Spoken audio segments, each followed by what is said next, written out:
Are you ready? Yes. Asante sana. As you can see, we are here today in Gembe North. I have with me the Eastern Regional Security Team, which is headed by the Regional Commissioner of Eastern Province, Mr. Paul Rotich, who is on my right, and the other heads of agencies, the Regional Police Commander, and the other security organs at the regional level. I am also here with the Meru team. The County Commissioner is away on some duty, but the other heads of security agencies from this county are here. The DCI and the other organs are here. And then, of course, I have the sub-county security heads. The DCCs from this region are here, and their teams from the National Police Service and other agencies, Ngao, and also finally we have some commanders from the special units that are helping to enforce the law because of the challenge we've had here of cattle rustling, banditry in the northern part of Meru. As you're aware, His Excellency the President has been here twice, and he has made very, very firm commitments and has issued directives to all of us to make sure that we eradicate the problem of banditry. We have made some steps, but still we have continued to experience attacks. And therefore the purpose of today's meeting was to review our strategies even as we escalate the fight against cattle rustlers and bandits.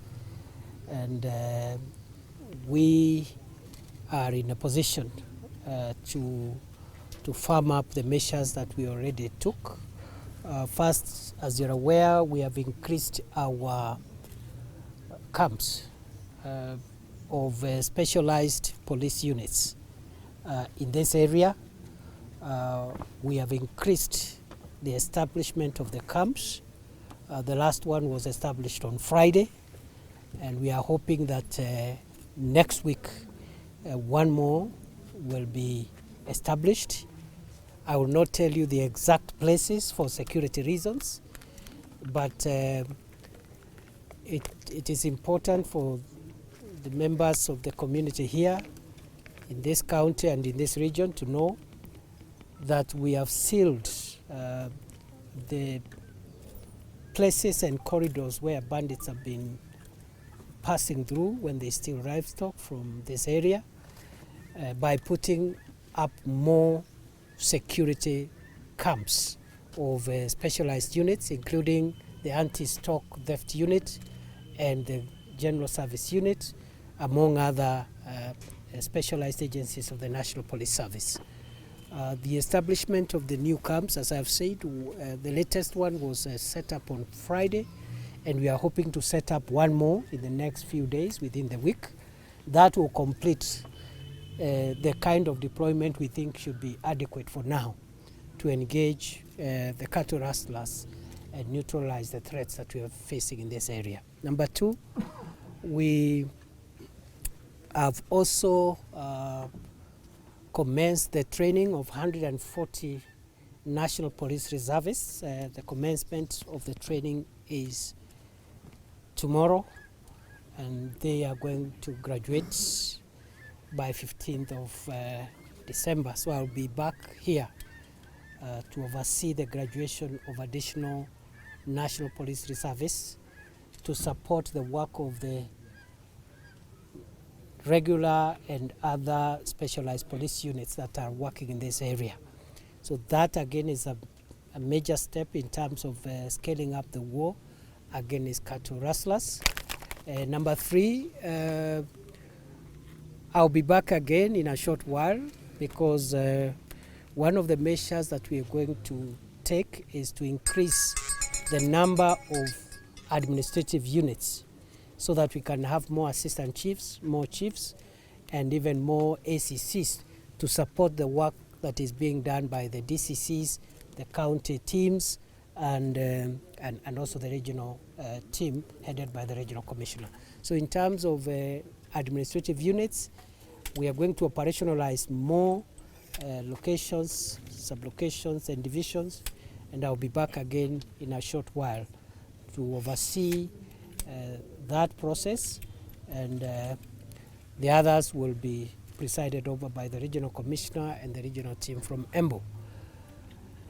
Otherwise, as I said before, this administration is committed to eradicating banditry in Kenya and livestock rustling. These criminals have occasionally succeeded, unfortunately leading to loss of lives, sometimes even injuring our officers. But I think there are no two ways about it. Kenya must succeed in eradicating banditry. And this administration is the administration that will do that job. I therefore want to appeal to the members of the public to support our police officers to make sure that we are on one side and we isolate the bandits and cattle rustlers on one side. I want to call upon the public to cooperate with security agencies and also to cooperate with national government administration officers to provide us with intelligence and to bear with us as we rally our teams and as we put measures to make sure that we eradicate this problem. Increasingly, we have seen in many parts that are affected with the problem of livestock rustling,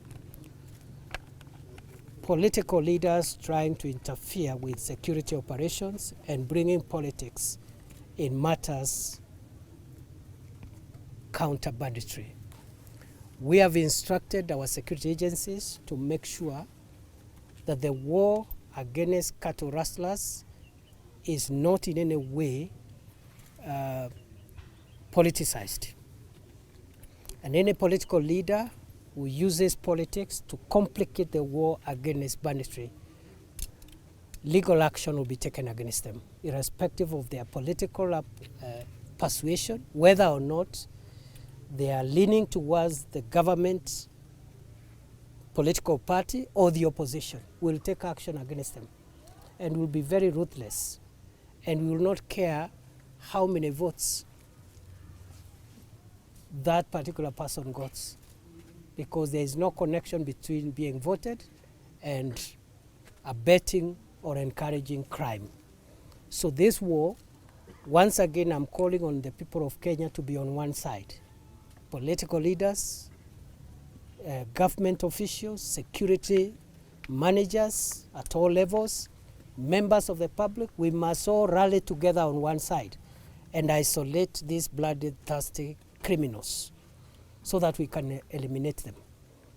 I think they have tormented our people for a long time. Time has come for us to call the bluff.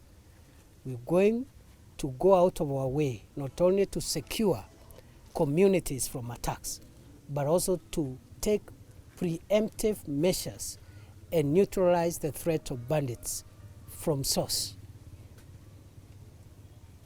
Therefore, increasingly, we will not rely or we will not wait for bandits to attack for us to launch an operation. We are going to take preemptive operational measures to preempt attacks by criminals.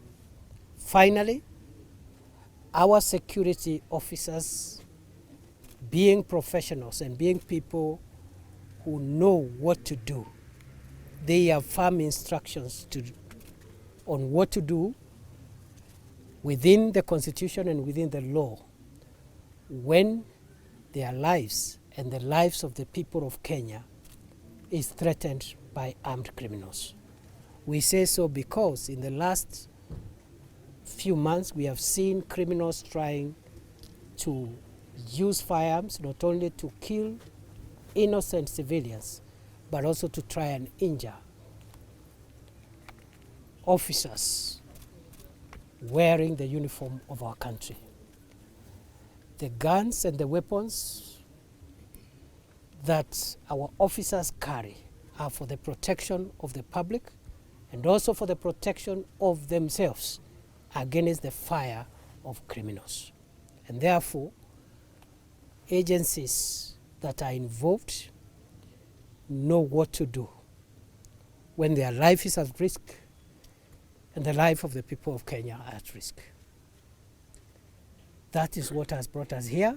Today we did not have a public engagement meeting. We will have more of those, like when we come to operationalize the administrative units. But now that you have come, that's what we were doing here.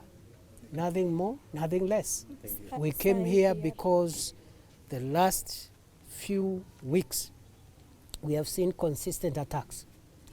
And I must commend our officers, because even if there have been attacks, much of the livestock that has been stolen has been recovered.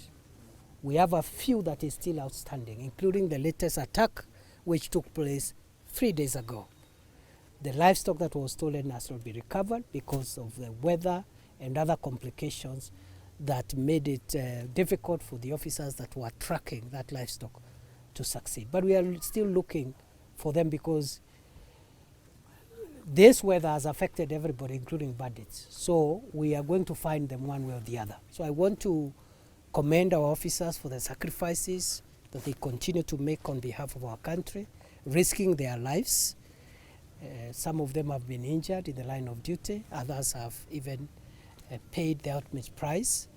And I really want to salute them for the patriotic work they continue to do, and promise the support of the government of Kenya to every officer for the work they are doing, to equip them more, as we continually are doing now through the police equipment modernization program, to motivate them more as we are about to release the report on police reforms on terms and conditions of service, but also to recognize them. Increasingly, you will see us recognizing exemplary officers who give exceptional services in defense of the public, those who risk their lives on behalf of the rest of us. So security agencies are doing a good job. They could do better, and with the enhanced strength in the manner in which I've described, we are going to see better results. With the infusion of an additional 140 NPRs, we are going again to see a shot in the arm to our agencies here. We will increase that number. We'll train more NPRs in the years ahead, and we will also continue giving our officers facilitation in terms of vehicles, fuel, and other personal protection equipment, so that when they track animals that are stolen, their lives are not exposed to danger. Nawashukuru sana, Mungu awabariki, mubaki salama. Thank you very much.